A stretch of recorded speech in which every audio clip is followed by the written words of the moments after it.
قصہ حضرت آدم علیہ السلام، چوتھا مرحلہ۔ حضرت آدم اور حوا علیہ السلام دخول جنت سے خروج تک۔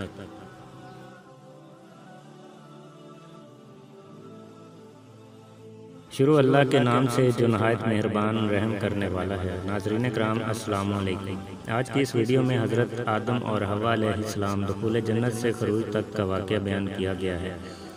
قصہ شروع کرنے سے پہلے میں اپنے چینل پر آنے والے معزز ناظرین کو خوش آمدید کہتا ہوں اور ان سے گزارش ہے کہ مزید اچھی ویڈیوز اور نئی ویڈیوز کی اپڈیٹ حاصل کرنے کے لیے میرے یوٹیوب چینل لائف ود عامر کو سبسکرائب کریں اور ساتھ بیل آئیکن بھی دبا دیں۔ معزز ناظرین، ارشاد باری تعالیٰ ہے، ترجمہ: اور ہم نے آدم سے کہا کہ تم اور تمہاری بیوی بہشت میں رہو اور جہاں سے چاہو اور جو چاہو نوش کرو، مگر اس درخت کے پاس نہ جانا ورنہ گناہگار ہو جاؤ گے۔ سو شیطان دونوں کو بہکانے لگا تاکہ ان کی ستر کی چیزیں جو ان سے پوشیدہ تھیں کھول دے، اور کہنے لگا کہ تم کو تمہارے پروردگار نے اس درخت سے صرف اس لیے منع کیا ہے کہ تم فرشتے نہ بن جاؤ یا ہمیشہ جیتے نہ رہو، اور ان سے قسم کھا کر کہا میں تو تمہارا خیر خواہ ہوں۔ غرض مردود نے دھوکہ دے کر ان کو معصیت کی طرف کھینچ لیا۔ جب انہوں نے اس درخت کے پھل کو کھا لیا تو ان کی ستر کی چیزیں کھل گئیں اور وہ بہشت کے درختوں کے پتے توڑ کر اپنے اوپر چپکانے لگے۔ تب ان کے پروردگار نے ان کو پکارا کہ کیا میں نے تم کو اس درخت کے پاس جانے سے منع نہیں کیا تھا اور جتا نہیں دیا تھا کہ شیطان تمہارا کھلا دشمن ہے؟ دونوں عرض کرنے لگے کہ پروردگار، ہم نے اپنی جانوں پر ظلم کیا، اور اگر تم نے ہمیں نہیں بخشا اور ہم پر رحم نہیں کرے گا تو ہم تباہ ہو جائیں گے۔ اللہ نے فرمایا تم سب بہشت سے اتر جاؤ، اب سے تم ایک دوسرے کے دشمن ہو، اور تمہارے لیے ایک وقت خاص تک زمین پر ٹھکانہ اور زندگی کا سامان کر دیا گیا ہے، یعنی فرمایا کہ اس میں تمہارا جینا ہوگا اور اسی میں مرنا، اور اسی میں سے قیامت کو زندہ کر کے نکالے جاؤ گے۔ مزید ارشاد باری تعالیٰ ہے، ترجمہ: اور ہم نے کہا کہ آدم تم اور تمہاری بیوی بہشت میں رہو اور جہاں سے چاہو بے روک ٹوک کھاؤ، اس درخت کے پاس نہ جانا ورنہ تم ظالموں میں داخل ہو جاؤ گے۔ جنت میں جس درخت کے قریب جانے سے روکا گیا تھا، اس کے متعلق اللہ تعالیٰ نے فرمایا، ترجمہ: اس درخت کے قریب نہ جانا، یہ درخت کون سا تھا؟ اس کے بارے میں مفسرین کی مختلف آراء ہیں۔ بعض علماء کے نزدیک انگور کی بیل تھی، یہود کی رائے میں وہ گندم تھی۔ وہب بن منبع رحمہ اللہ نے فرمایا اس کا دانہ مکھن سے نرم اور شہد سے زیادہ میٹھا تھا۔ ابو مالک رحمہ اللہ نے فرمایا وہ کھجور کا درخت تھا۔ مجاہد رحمہ اللہ کی رائے ہے کہ وہ انجیر کا درخت تھا۔ ابو العالی رحمہ اللہ نے فرمایا یہ کوئی ایسا درخت تھا کہ اس کو کھانے سے قضائے حاجت کی ضرورت پیش آتی تھی، اور جنت کی زمین میں قضائے حاجت مناسب نہیں، یہ اختلاف معمولی ہے۔ اللہ تعالیٰ نے اس درخت کا تعین نہیں فرمایا، اگر اس کے تعین میں کوئی حکمت ہوتی تو اللہ تعالیٰ متعین طور پر بیان فرما دیتا ہے، لہذا اس میں رائے زنی سے اجتناب بہتر ہے۔ اس مسئلے میں بھی اختلاف ہے کہ آدم علیہ السلام کو جنت میں ٹھہرایا گیا تھا، کیا وہ آسمان والی جنت ہے یا وہ زمین میں کوئی باغ تھا؟ اکثر علماء کی رائے یہ ہے کہ یہ جنت آسمان میں ہے، اس کا نام جنت المأویٰ یا جنت الخلد ہے۔ قرآن مجید کی آیات اور احادیث نبویہ کے الفاظ کا ظاہری مفہوم اس کی تائید کرتا ہے، جیسے ارشاد ہے، ترجمہ: ہم نے کہا اے آدم تو اور تیری بیوی جنت میں رہو۔ اس آیت میں الجنت کا العموم کا معنی نہیں دیتا، بلکہ عہد ذہنی یعنی مخاطب کو پہلے سے معلوم چیز کی طرف اشارہ کے لیے ہے۔ اس صورت میں اس سے مراد وہی جنت ہو سکتی ہے جو شریعت نے بتائی ہے، یعنی جنت المأویٰ۔ جیسے آدم اور موسیٰ علیہ السلام کے درمیان بات چیت کے دوران میں موسیٰ علیہ السلام نے فرمایا آپ نے اپنے آپ کو اور ہم سب کو جنت سے کیوں نکلوا دیا؟ ایک دوسری حدیث میں رسول اللہ صلی اللہ علیہ وآلہ وسلم نے فرمایا اللہ تعالیٰ لوگوں کو جمع فرمائے گا، جب جنت مومنوں کے قریب لائی جائے گی تو وہ اٹھ کھڑے ہوں گے۔ وہ آدم علیہ السلام کی خدمت میں حاضر ہو کر عرض کریں گے ابا جان ہمارے لیے جنت کا دروازہ کھلوا دیجئے۔ وہ فرمائیں گے تمہیں جنت سے تمہارے والد کی غلطی ہی نے نکلوایا تھا۔ اس حدیث میں بظاہر ایک قوی دلیل موجود ہے کہ وہ جنت المأویٰ ہی تھی جس سے آدم علیہ السلام کو نکالا گیا، تاہم اس استدلال پر تنقید کی گنجائش موجود ہے۔ دوسرے علماء کرام رحمۃ اللہ فرماتے ہیں کہ جس جنت میں آدم علیہ السلام کو رکھا گیا تھا وہ جنت الخلد ہمیشہ کی زندگی والی جنت نہیں تھی، کیونکہ انہیں ایک درخت کا پھل کھانے سے باز رہنے کا مکلف کیا گیا تھا۔ وہ اس جنت میں سوتے بھی تھے اور اس سے نکال دیے گئے۔ نیز اس جنت میں ان کے پاس ابلیس آیا۔ ان امور سے معلوم ہوتا ہے کہ وہ جنت المأویٰ نہیں تھی۔ اس قول کی تائید میں موجود تورات کے بیان کو بھی پیش کیا جاتا ہے۔ خلاصہ کلام یہ ہے کہ وہ جنت جس میں آدم حوا علیہ السلام رہے، اس کے بارے میں دو آراء ہیں۔ وہ جنت الخلد ہے، وہ کوئی اور جنت ہے جو اللہ تعالیٰ نے ان کے لیے تیار کی اور اس میں ان کی آزمائش ہوئی۔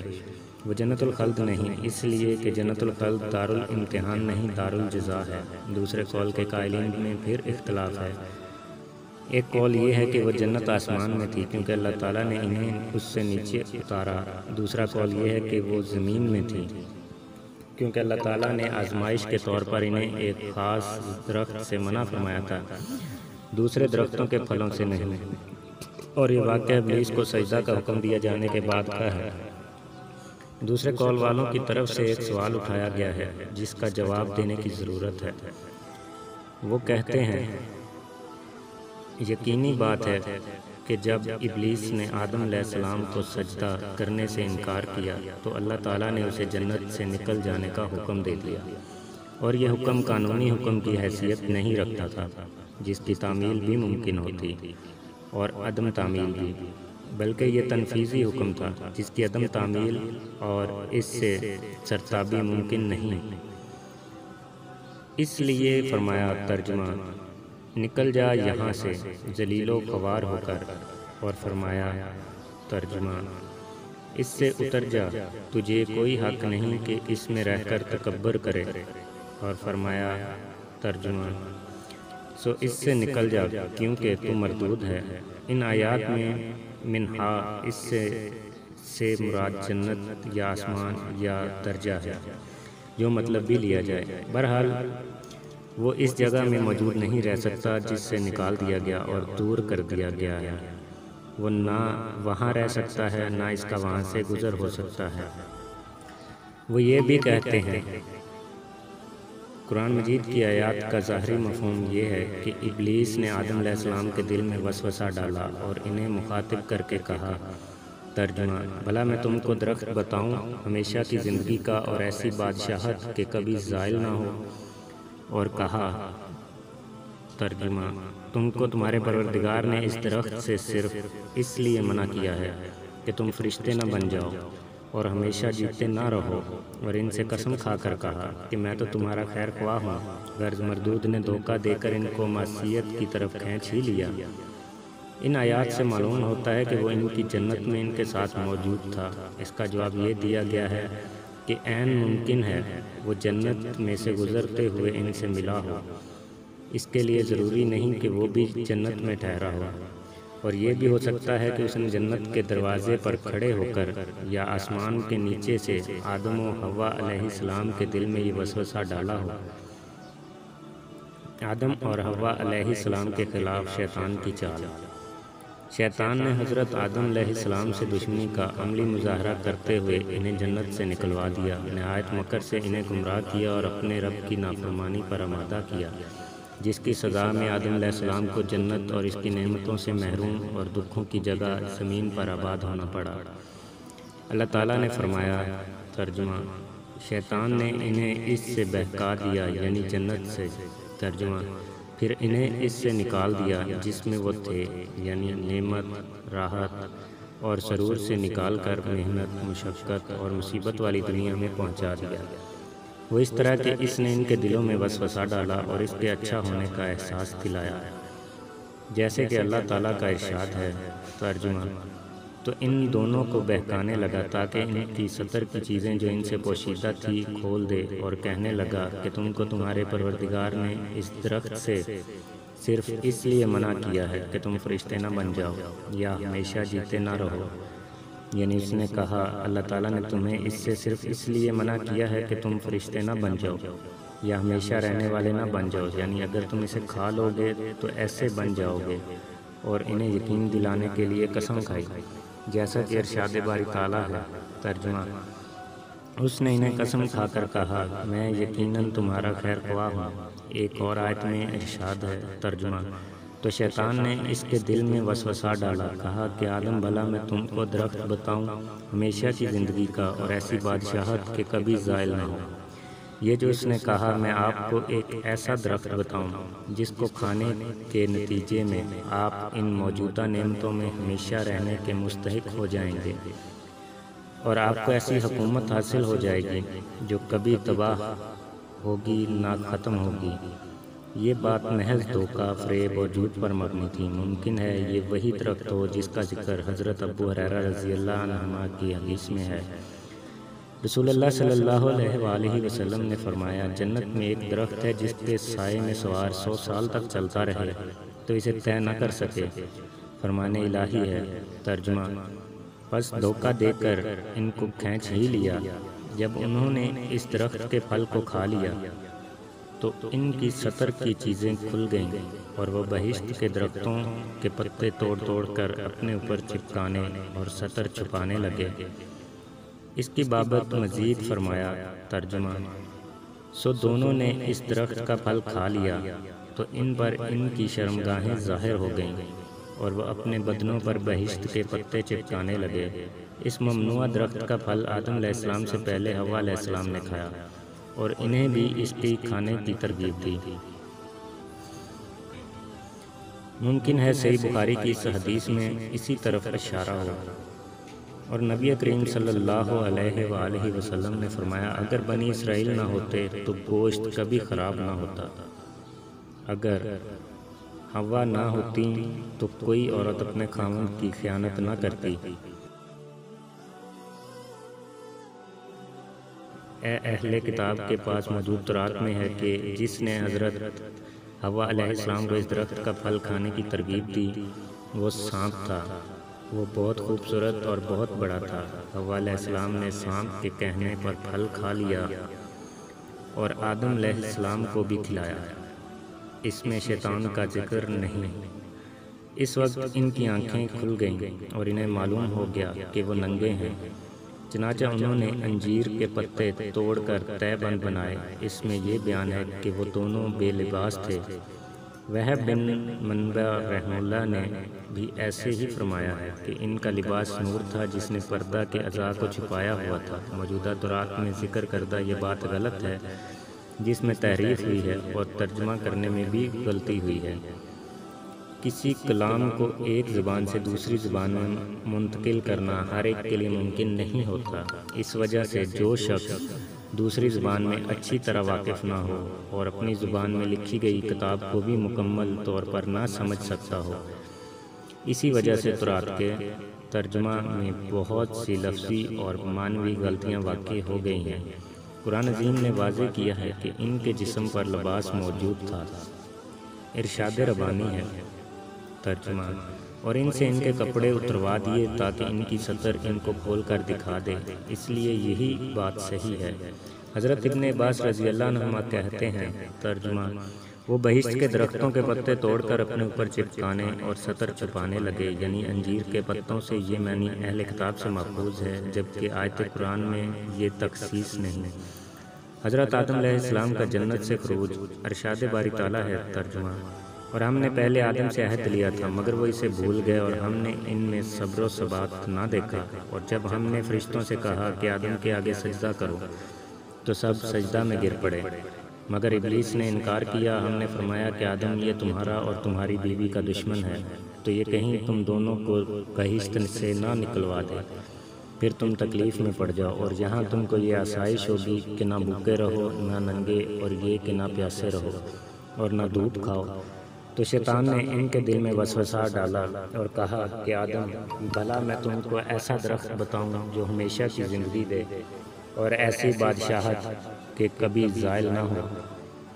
تو دونوں نے درخت کا پھل کھا لیا تو ان پر ان کی شرمگاہیں ظاہر ہو گئیں اور وہ اپنے بدنوں پر بہشت کے پتے چپکانے لگے، اور آدم نے اپنے پروردگار کے حکم کے خلاف کیا تو وہ اپنے مطلوب سے بے راہ ہو گئے۔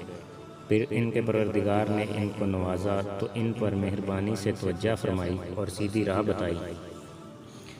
فرمایا کہ تم دونوں یہاں سے اکٹھے نیچے اتر جاؤ، تم میں سے بعض کے دشمن ہوں گے۔ پھر اگر میری طرف سے تمہارے پاس ہدایت آئے تو جو شخص میری ہدایت کی پیروی کرے گا وہ نہ گمراہ ہوگا اور نہ تکلیف میں پڑے گا، اور جو میری نصیحت سے منہ پھیرے گا اس کی زندگی تنگ ہو جائے گی، اور قیامت کو ہم اسے اندھا کر کے اٹھائیں گے۔ وہ کہے گا کہ میرے پروردگار تو نے مجھے اندھا کر کے کیوں اٹھایا؟ میں تو دیکھتا بھالتا تھا۔ اللہ فرمائے گا کہ ایسا ہی چاہیے تھا، تیرے پاس ہماری آیتیں آئیں تو نے ان کو بھلا دیا، اسی طرح آج تجھے بھلا دیا جائے گا۔ دوسرے مقام پر یوں فرمایا، ترجمہ: تم سب بہشت سے اتر جاؤ، اب سے تم ایک دوسرے کے دشمن ہو، اور تمہارے لیے ایک وقت خاص تک زمین پر ٹھکانہ اور زندگی کا سامان کر دیا گیا ہے۔ یہ ارشاد آدم علیہ السلام اور ابلیس کو مخاطب کر کے فرمایا گیا۔ ایک قول کے مطابق سانپ بھی اس میں شامل تھا۔ انہیں حکم دے دیا گیا ہے جنت سے نکل جائے، جبکہ وہ ایک دوسرے کے دشمن اور مخالف رہیں گے۔ اس واقعے میں سانپ کے ذکر کی تائید میں وہ حدیث پیش کی جا سکتی ہے کہ رسول اللہ صلی اللہ علیہ وآلہ وسلم نے فرمایا، جب سے ان سانپوں سے ہماری جنگ شروع ہوئی ہے ہم نے ان سے کبھی صلح نہیں کی، اور جس نے ڈر کی وجہ سے کوئی سانپ چھوڑ دیا وہ ہم میں سے نہیں۔ سورۃ طٰ میں انہی کی بابت فرمایا، ترجمہ: تم دونوں یہاں سے اکٹھے نیچے اتر جاؤ، تم میں سے بعض کے دشمن ہوں گے۔ دونوں سے مراد آدم علیہ السلام اور ابلیس ہیں۔ حوا علیہ السلام آدم علیہ السلام کے تابع ہو کر اور سانپ شیطان کے تابع ہو کر اس حکم کے مخاطب ہیں۔ علماء کرام کا اس مسئلے میں بھی اختلاف ہے کہ آدم علیہ السلام جنت میں کتنا عرصہ رہے۔ حضرت ابو ہریرہ رضی اللہ عنہ بیان فرماتے ہیں کہ نبی کریم صلی اللہ علیہ وآلہ وسلم نے فرمایا، آدم علیہ السلام کو جمعہ کے دن پیدا کیا گیا، اور اسی دن انہیں جنت میں داخل کیا گیا اور اسی دن نکالا گیا۔ اگر مذکورہ بالا حدیث کا یہ مطلب لیا جائے کہ جس دن ان کو پیدا کیا گیا اسی دن ہی انہیں نکالا گیا، اور یہ سمجھا جائے کہ جنت کے ایک دن سے مراد موجودہ دنوں جیسی مدت ہے، تو نتیجہ یہ ہوگا کہ وہ دنیا کے دن جیسے ایک دن کا کچھ حصہ رہے۔ لیکن یہ رائے محل نظر ہے اگر یہ کہا جائے کہ ان کی تخلیق اور دن ہوئی اور جنت سے کسی اور دن نکلے، یا یہ کہا جائے کہ دن سے مراد 6000 سال کی مدت ہے، جیسے ابن عباس رضی اللہ عنہ اور ضحاک رحمۃ اللہ سے مروی ہے، اور ابن جریر رحمۃ اللہ علیہ نے اس کو ترجیح دی ہے، تو اس کا نتیجہ یہ ہوگا کہ وہ جنت میں طویل عرصہ ٹھہرے۔ حضرت ابن عباس رضی اللہ عنہ سے مروی ہے کہ آدم علیہ السلام کو مکہ مکرمہ اور طائف کے درمیان دہنہ نامی مقام پر اتارا گیا۔ حضرت حسن بصری رحمہ اللہ فرماتے ہیں کہ آدم علیہ السلام کو ہند میں اتارا گیا، حوا علیہ السلام کو جدہ میں، ابلیس کو بصرہ سے چند میل دور دستمیان نامی جگہ میں، اور سانپ کو اصفہان میں اتارا گیا۔ جبکہ حضرت ابن عمر رضی اللہ عنہ فرماتے ہیں، آدم علیہ السلام کو صفا پہاڑی اور حوا علیہ السلام کو مروہ پہاڑی پر اتارا گیا۔ حضرت ابو موسیٰ اشعری رضی اللہ عنہ سے روایت ہے، انہوں نے فرمایا، جب اللہ تعالیٰ نے آدم علیہ السلام کو جنت سے زمین پر اتارا تو آپ کو ہر چیز بنانا سکھایا اور جنت کے کچھ پھل عطا فرمائے، اور تمہارے یہ زمینی پھل جنت کے پھلوں میں سے ہیں۔ فرق یہ ہے کہ ان میں تبدیلی آتی ہے، خراب بھی ہو جاتے ہیں، اور ان میں تبدیلی نہیں آتی۔ حضرت عبداللہ بن عباس رضی اللہ عنہ سے روایت ہے کہ آدم علیہ السلام نے زمین پر سب سے پہلے جو کھانا کھایا وہ یہ تھا کہ جبریل علیہ السلام ان کے پاس گندم کے 7 دانے لائے۔ آدم علیہ السلام نے فرمایا، یہ کیا ہے؟ جبریل علیہ السلام نے فرمایا، یہ اسی درخت کا پھل ہے جس سے آپ کو منع کیا گیا تھا اور آپ نے کھا لیا۔ انہوں نے فرمایا، میں اس کا کیا کروں؟ فرمایا، اسے زمین میں بو دیجئے۔ انہوں نے بو دیے۔ ان میں سے ہر ایک دانے کا وزن موجودہ دور کے 1,00,000 دانوں سے زیادہ تھا۔ وہ اگ گئے، وقت آنے پر انہیں کاٹا، گاہا، بھس سے دانے الگ کیے گئے، پھر انہیں پیسا اور گوندا، پھر اس آٹے کی روٹی پکائی، پھر کھائی۔ اس طرح انہیں بہت محنت مشقت کے بعد کھانا ملا۔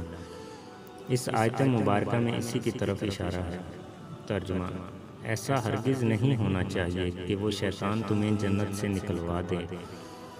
پھر تمہیں سخت مشقت برداشت کرنی پڑے۔ حضرت آدم علیہ السلام کی توبہ۔ اللہ تعالیٰ نے جب انہیں جنت اور راحت و سکون والی جگہ سے نکال کر مشقت اور محنت والی زندگی مہیا کی تو انہیں اپنی غلطی کا احساس ہوا۔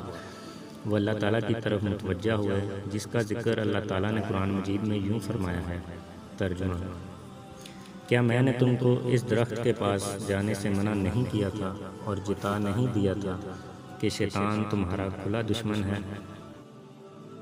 دونوں عرض کرنے لگے کہ پروردگار، ہم نے اپنی جانوں پر ظلم کیا، اور اگر تو ہمیں نہیں بخشے گا اور ہم پر رحم نہیں کرے گا تو ہم تباہ ہو جائیں گے۔ آدم علیہ السلام نے یہ کلمات اللہ تعالیٰ سے ہی سیکھے تھے، جیسا کہ قرآن مجید میں اس کی وضاحت ہے۔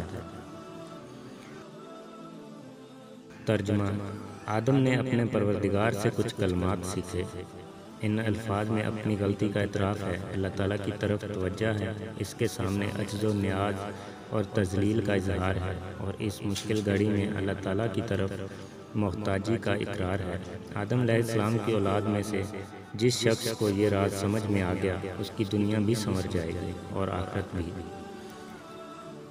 معزز ناظرین، اسی کے ساتھ حضرت آدم اور حوا علیہ السلام کا قصہ دخول جنت سے خروج تک کے مرحلے کا اختتام ہوتا ہے۔ اگلا مرحلہ اولاد آدم علیہ السلام اور قصہ حابیل و قابیل سننے کے لیے میرے یوٹیوب چینل لائف ود عامر کو سبسکرائب کریں اور ساتھ میں بیل آئیکن کو بھی دبا دیں۔ معزز ناظرین، میرے یوٹیوب چینل لائف ود عامر تک پہنچنے کے لیے آپ کو اپنی یوٹیوب کی سرچ میں #لائف ود عامر لکھنا ہے۔ اپنا بہت سارا خیال رکھنا، مجھے بھی دعاؤں میں یاد رکھیے گا۔ مجھے دیجیے اجازت۔ اللہ حافظ۔